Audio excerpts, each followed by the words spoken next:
know if it's a question or a statement, but I have been calling, emailing, handwriting letters to congressmen, representatives, calling them on errors or telling them my opinion for 4 years, okay? Because I've been concerned about the direction of the country. And I get absolutely nothing but form letters in response. I get no change of eagerness to please. So I think that the only weapon we have is to vote them out. Because the phone calls are not doing it. You're 100% right in that. I do the same thing. I write to a lot of congresspeople and senators. I've actually visited with some. And the response is always the same. It's a form letter, a standard response, but they'll never answer your question. And I think you know why? Because when you ask them a question about a fact, and they've been talking fiction, it's very difficult to give you a real answer. And that's the problem we face. We need to hold their feet to the fire. As you say, whether it's in the 17th district here or any other district, if the representatives are not truthful, they need to go. They don't need to be in Congress for 20, 30, 40 years. It's time for a change. Yes? Cited from public records instances where she voted on things that were not help small business. But is there anything at all where she did vote in favor of small business, or at least proposed an alternate bill? Here's a little history. This might be good for Channel 12 before they leave. You might like this. Okay. Over the last session of Congress, the last 2 years of Congress, okay, the 112th Congress that's in right now, Ms. Lowey introduced only 24 bills, none having anything to do with small business, none.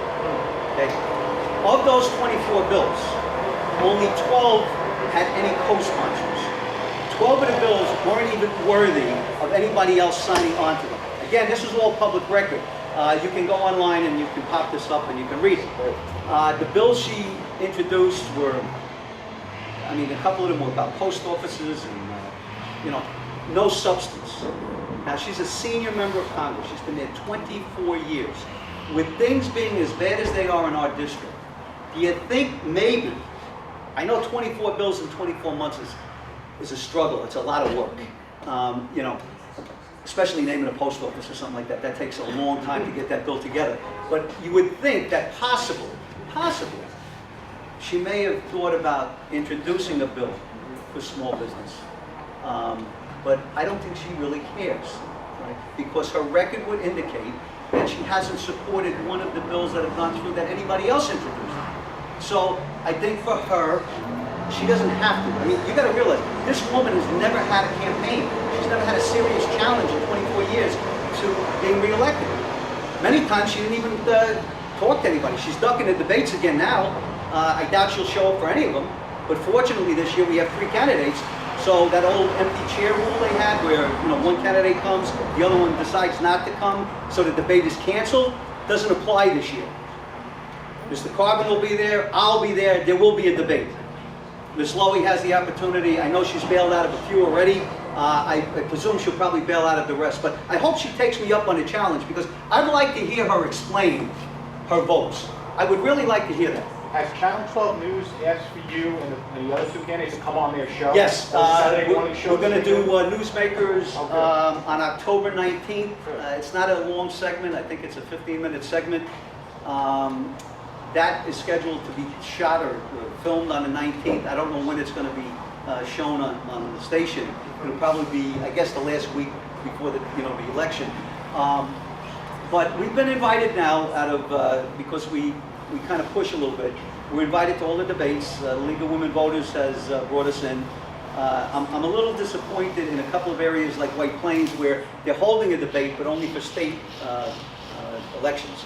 They're not holding a debate for Congress. And I actually said to the lady in charge, I said, you know, I would think in the times we're living in now, Congress might take a little higher priority in your order there. And she said, well, we'd like to, but because the state districts were changed, nobody knows where they're voting. I said, well, the congressional district was changed too, and nobody knows where they're voting. So your point is what? I don't get it. But we will be involved in at least, I think, 4 debates. The Journal News invited us for an interview. I think that's the 23rd or 24th, something like that. That whole week, October 20th, Sunday through Friday, there'll either be debates or forums or something going on, and we'll be there at all of them. I hope my opponents will too, because a lot of this information needs to come forward. Yes, sir. You've pointed out today about a lot about small business. Yeah. Are there other areas that you have to take issue with? Yes, as a matter of fact, we'll be calling a couple of press conferences specifically. Jobs is one, where she hasn't delivered what she promised. Veterans issues, where she claims to be a friend to veterans and has a horrible record on veterans issues. If you look at the records, not the talk, we look at the records. We're going to have a few press conferences. We don't want to confuse people. We'd like to stay on point with this. And then next week we'll probably have one on the jobs issue, again showing her record there, and again failing to fulfill promises that she made. What galls me most is that whatever politicians seem to think that is what they're most vulnerable at, you know, in this case, helping small businesses, is what they seem to campaign on and talk about all the time. I mean, I get flyers in the mail saying she's supporting small business, Right. and I know from you that she's making no effort to support small businesses. How do they get away with that? Because nobody contests them, nobody challenges them. And it's up to us to do it. I tell you, I mean, simply what I do now, and I've done for a while, because I'm tired of that, like I said. I'm tired of no truth in politics. So if I get a flyer, I don't care if it's a state representative, if it's a local candidate, I'll pick a point in there. Just find out if it's true. It doesn't take long. These issues that she has on here, if you just go into the Thomas website, which is all of the congressional records there, and just key in small business, all of the small business bills will come up. Every bill will provide the vote, who voted which way or the other on these things. So we have the ability, it doesn't take long. You can sit down at that site and in 10 minutes, you'll know that all of this is untrue. And I mean, it's up to us. If we want to make a change and we want the politicians to become more honest, they have to understand that we're looking out and watching what they're saying. And we're going to hold their words, you know, we're going to hold them accountable for what they say. No longer are they going to get a pass, which they've gotten in the past. And as I said, I hope the press will go after and ask Ms. Lowey how she can go out and present herself as a friend and go to Congress and vote exactly opposite to hurt the small business. Yes, sir. I really enjoyed your presentation, but I would like to have heard more about substance proposals that were in those bills, because unfortunately there's a tremendous number of bills that are introduced every year that are given titles that are 180 degrees diametrically opposed to the substance of the legislation. So you'll have a bill that's entitled, you know, promote jobs in the forestry industry. There will actually be a bill that prevents any roads or logging activity from occurring in a huge area. Right.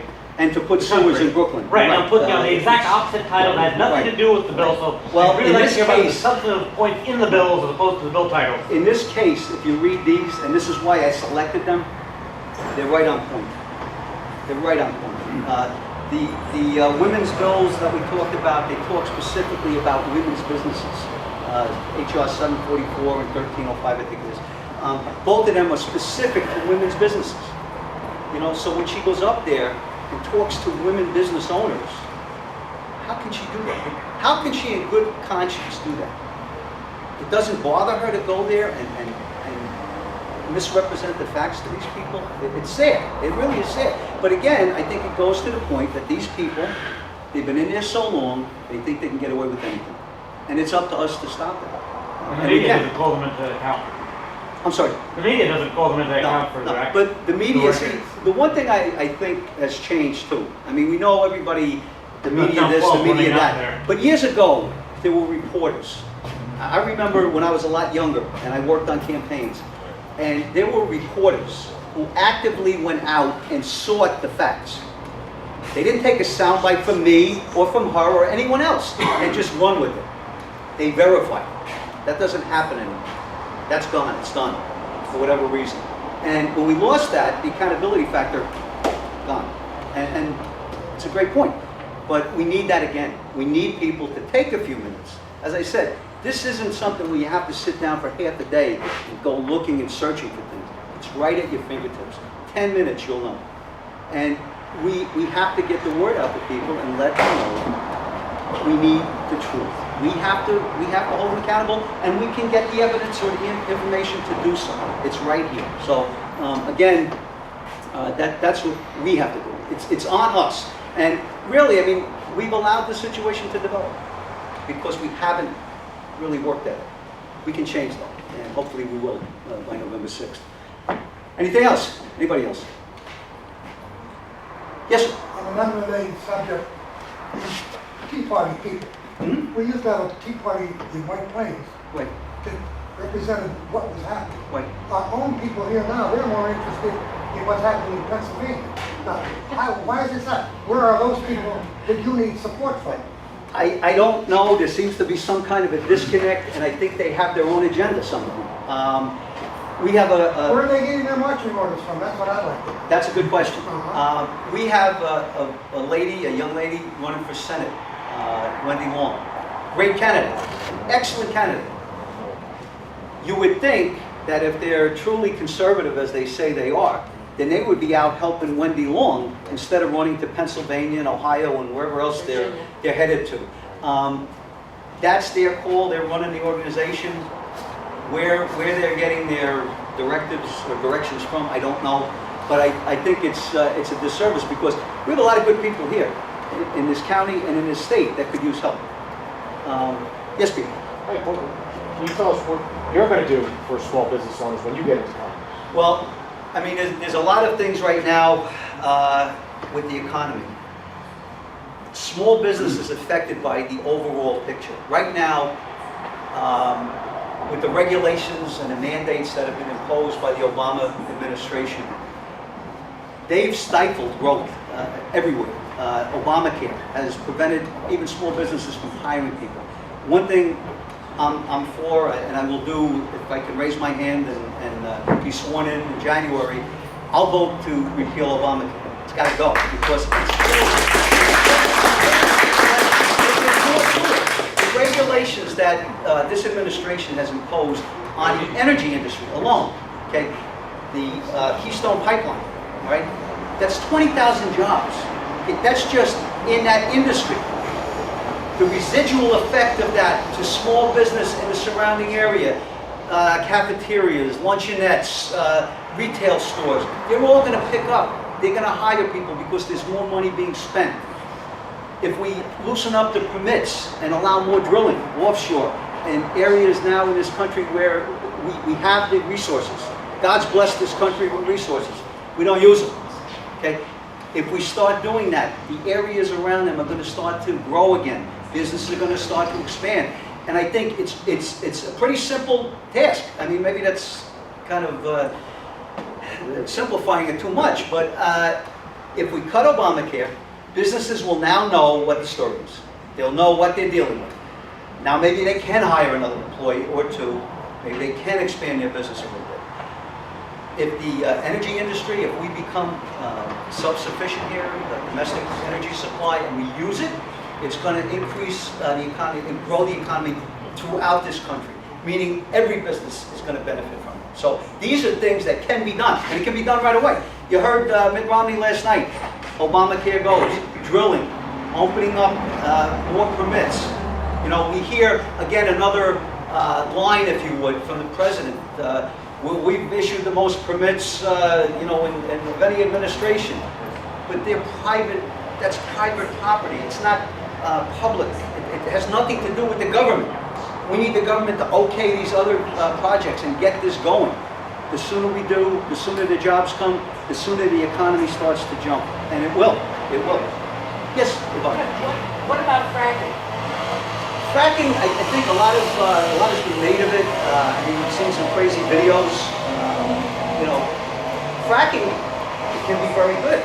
I'm actually for it. I know some people are against it, but I'm for it. I think if it's done properly, and I mean, from samples that I've seen and looked at, I think it could be very effective. So again, that's a subject for, I guess, discussion. But for me, I would be for it.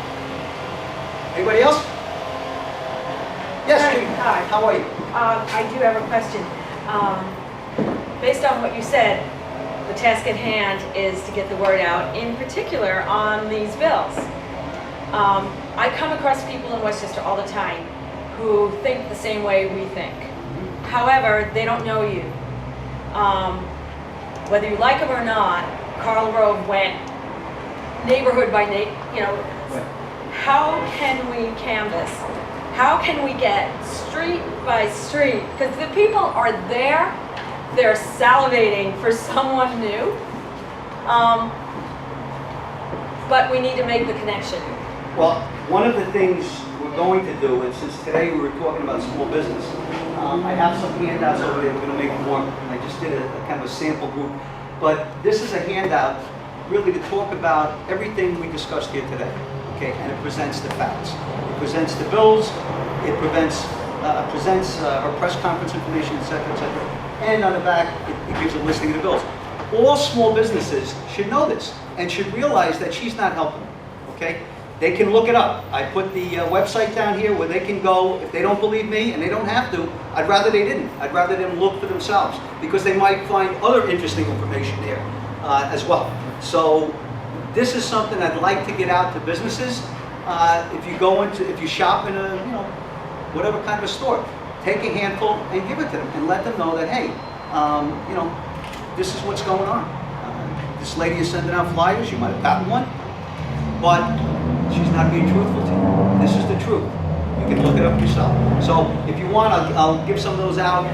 We have bumper stickers. We'll have more things as we go along. We're putting a flyer, not a flyer, but a handout together, a new one with some of this information in it that we're going to get out to. So we need, to take a term from the Tea Party, we need boots on the ground, as they said. But we need boots on the ground here, not there. So once we have this, the information together and the pamphlets printed, we'll let you know. We can drop some off, and even if you do your own neighborhood, we have a lot of people in the 2 counties, and they're very, very helpful, very supportive, and they don't mind going out. If you take 100 of these and give them out to 100, the word's going to spread, and that's what we need. Yes, you. Stop and Shop, North White Plains. That's I found. It's a good place. Yeah. So it's still okay to continue? Yes, absolutely. Okay, Yeah. thank you. And just to inform people, I mean, we could Yeah. give these out there as well. Yeah, okay. So we will have more, but again, it's great to have, I guess, $1 million or more to send these out. But do you need $1 million to send out a bunch of lies? That's a question. Oh, one thing I just want to inject a touch of humor as we close. Mr. Carvin, one of my opponents, contacted Ms. Lowey, my other opponent, and asked her if she would cap the spending on this campaign at $500,000. So I jumped right in and said, I'm in. No problem. Just kidding. But one question I have in regard to Mr. Carvin, and we're going to have a few press conferences about his issues, because he's got quite a few of them, and they're scary. Some of them are scary. But the issue here is that Mr. Carvin made a big thing in the beginning when he first threw his hat in the ring here. And he put $1 million of his own money in his account. I'm wondering where that is, because it's one thing to put down that you've loaned yourself something on a financial disclosure form, but until the transaction actually takes place and that million is sitting in a campaign bank account, it's again disingenuous. So I'm really wondering about that $1 million, because at the time he was putting that $1 million into his account, there were 3 tax warrants out for about $90,000. And all of this information is available on our website. We have it there with the actual warrants. You can look at them and see. So these issues are out there, and I'm just wondering how a man who could have $1 million to toss into his campaign can't find the money to pay those taxes that have been outstanding for, I think it was a couple of them for 5 years or so. So again, this is something that we need people to look at. Yes? We're really opposed to the most congresspeople and politicians aren't subject to the same fiduciary duty that directors of private corporations are. Why can't we get some legislation to impose some tort liability on politicians who flagrantly ignore their obligations to guard the people's money by raiding trust funds and things like that? Why can't they be subject constitute tort liability if they make factually incorrect statements where they were unquestionably aware that they're lying. I mean, I can understand a slight mistake of being off by a couple digits when you're quoting a figure. Right. But if there is a blatant disregard for the truth in your actions, and you're stating bogus facts in national debates or whatever Sure. level, you should be subject to being sued for it. I agree with you, and I think they should be held to a higher level of accountability because they're at a higher level in government. They control everything. And I think it should be more than just being chastised. I think it should be criminal. And if they do that, they should face the same penalties, somebody that owns a little candy store would face. They don't now, and you're right. That's something that could be proposed. I don't know how much support that would get in Congress, but I'll tell you something. See, there's a It'd be very difference. telling who'd vote against it. Well, I think that would be a great telling of who's with you and who's against. But see, there's a difference with me than the people in Congress right now, the incumbents, and even the opponents I'm running against. They're looking to be there forever and ever. I'm not. I'm not looking for a second career. I'm looking to make a change now that needs to be made. And to protect our freedoms, as I said, with the Constitution. We give constitutions out at every event we go to. If you want a few, they're right over here. But we need to have the change. And I'm not afraid to go down there and introduce an unpopular bill like that one. Because I'm not looking for friends. I'm looking to represent the people here. And if that's something you think is appropriate, then I'm supposed to bring it to the attention of the Congress. And I would. Because again, I'm not looking to make points with anybody. I'm running as an independent. Okay? Neither party particularly wanted me, which is fine. And I don't mean the party, the people. I mean the party insiders who make the backroom deals that select the candidates. The people wanted me because in our petitions, we had over 5,000 signatures. Okay? I believe if you add up Ms. Lowey's signatures and Mr. Carvin's, I think we beat them if you add it up. So I think we have the people behind us, which is all we need. We don't need their millions. We don't need the political insiders. We simply need the people. We, the people, win. And we, the people, can change this Congress and make it a better place. And we will. So, again, any more questions or no? All right. If not, I thank you all for being here this morning. I really appreciate you giving your time and support. And God bless you.